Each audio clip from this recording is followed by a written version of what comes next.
नमस्कार मंडळी, मी आली आज गावाकडे आणि भैया मला घ्यायला आला होता. तर आता आज गेल्यानंतर खूप काम आहेत, कारण आज ना आमच्या गावची म्हणजे पंगत आहे.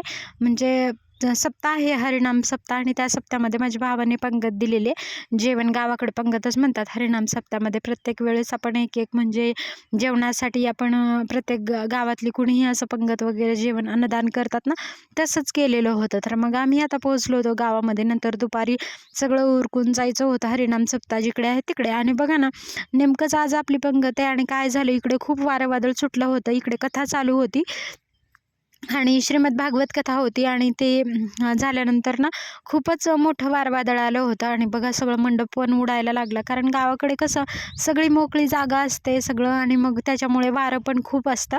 तर इकडे वादळ आलं होतं. मग नंतर थोडा वेळ सगळेजण मंडपाच्या बाहेर आले होते, आणि सगळ्या माणसांनी बायकांना सूचना केली होती की तुम्ही बाहेरच उघड्यावरती मग बसा थोडा वेळ. आणि ते तिकडं सगळं टेंटचं वगैरे काम चालू होतं, मंडप सरळ करण्याचं. आणि इकडे बघा, खूपच असं सगळं मंडप वगैरे पडला होता, वाकडा झाला होता. पण काय करणार आता. आता नंतर व्यवस्थित सगळं करून नंतर थोड्या वेळानंतर हरिपाठ वगैरे होता. पण इकडे आजच्या दिवशी बघा ना, मग नंतर आभाळ वगैरे खूप आलं होतं. एकतर पाऊस यायची भीती, की नंतर कार्यक्रम कसा होणार, आणि त्याच्यामध्ये हे सगळं कथामध्येच बंद करायला लागली, आणि वारं खूप होतं वादळ, त्यामुळे मग थांबावं लागलं. मग आजची कथा जी अर्धवट राहिली होती ती उद्याच होणार आहे. आणि नंतर मग थोड्या वेळाने आम्ही इकडेच बसलो होतो, आणि थोड्या वेळानंतर होईल मग सगळं व्यवस्थित म्हटलं. थोडा वेळ वाट बघितली, तोपर्यंत जे गावातले सगळेजण होते किंवा मंडप ज्यांनी हे केला ते सगळेजणांनी नियोजन करून घेतलं. तोपर्यंत थोड्या वेळानंतर वारं थोडं शांत झालं होतं, आणि पाऊस सुद्धा यायची लक्षणं तसं हे झालं होतं. कारण पाऊस म्हटल्यानंतर सगळीकडे चिखल होणार, मग नंतर हे खूपच हे झालं. तोपर्यंत मग सगळं व्यवस्थित झालं होतं, मंडप वगैरे व्यवस्थित झाला. आणि मग आज आता सगळ्यांनी आहेर वगैरे आणला होता. आता माझ्या भावाची पंगत आहे म्हणून आई-वडिलांना पण आम्ही पण साड्या, कपडे वगैरे घेतले होते भावासाठी. आणि मग नंतर आम्ही हा आहे आमचं गाव, हे माझं म्हणजे माहेर आहे, जे अंकुलगा सय्यद म्हणून शिरूर आनंदपाळ तालुक्यामध्ये लातूरमध्ये हे गाव आहे. तर इकडे आम्ही आलो होतो, आणि मग नंतर व्यवस्थित थोडा मंडप वगैरे करण्यात आला. आहेर वगैरे चढवण्यासाठी आम्ही तयारी वगैरे केली होती. सगळे कपडे वगैरे इकडे आणून ठेवले, कारण कसं आहे, नंतर गावातले दुसरे जण जे ओळखीचे असतात ते पण आहेर वगैरे पंक्तीच्या दिवशी घेऊन येत असतात. आणि बघा, माझ्या आईला खूप जणांनी साड्या वगैरे आणलेल्या होत्या, म्हणजे ओळखीचे जे असतात त्यांनी. आणि मग नंतर हे साड्या वगैरे आहेर इकडं चढवत होते. मग नंतर वडिलांसाठी पण आणलं होतं, मग भावासाठी वगैरे कपडे. आणि मी पण भैयाला सांगितलं होतं, तुझ्या मनावरती नाही का कसा ड्रेस घ्यायचा आहे तसा घे. कारण कसं असतं, ज्यांची ज्यांची पसंत वेगळी असते, म्हणून आम्ही खरेदी करायला सुद्धा जाणार होतो. पण इकडे आल्यावरच वेळ झाला, बाकीची कामं होती, त्यामुळे मग माझ्या वडिलांना आणि बघा भावाला इकडे आहेर वगैरे चढवत होते. आणि नंतर माझ्या दुसऱ्या बायकांनी वगैरे आणलेल्या साड्या वगैरे, गावातले जे माझे मामी वगैरे दुसरे होते ना, ते पण आले होते. आणि मग माझी आत्या आली होती. आम्ही सगळ्यांनी फोटो वगैरे काढून घेतले. आणि भैयासाठी खूप जणांनी अजून कपडे वगैरे आणले होते, ते पण सगळ्यांनी चढवून वगैरे घेतले. आणि मग नंतर छान व्यवस्थित कार्यक्रम पार पडला. आणि त्यानंतर आपलं हरिपाठ वगैरे सुरू होतो, आणि त्याच्यानंतर मग अन्नदान वगैरे सुरू होतं. म्हणजे पंक्ती वगैरे बसतात आहेर वगैरे चढवल्यानंतर. कार्यक्रम व्यवस्थित वाटला. पण नंतर पाऊस वगैरे खूप आला होता. सुरुवात थोडी थोडी पाऊस येत होता आता.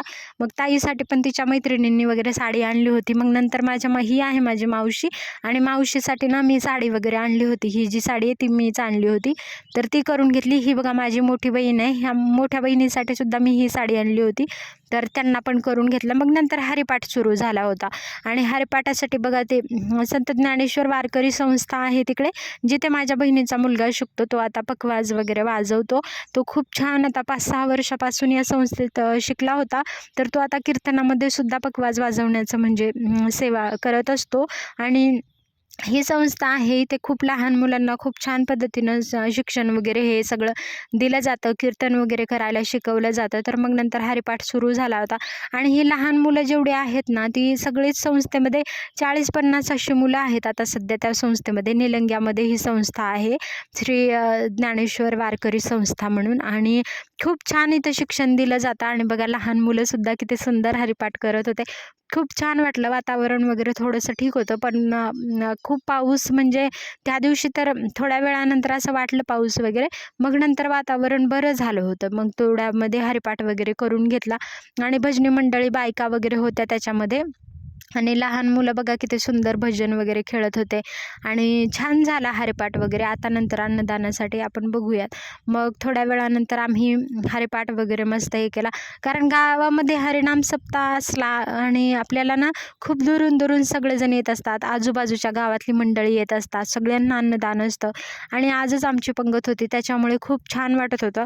त्याच्यामध्ये थोडंसं वाईट वाटलं की पावसाने गोंधळ घातला थोडा, आणि नंतर वातावरणामुळं पण सगळं बाकीचं ठीक झालं व्यवस्थित. खूप छान वाटलं.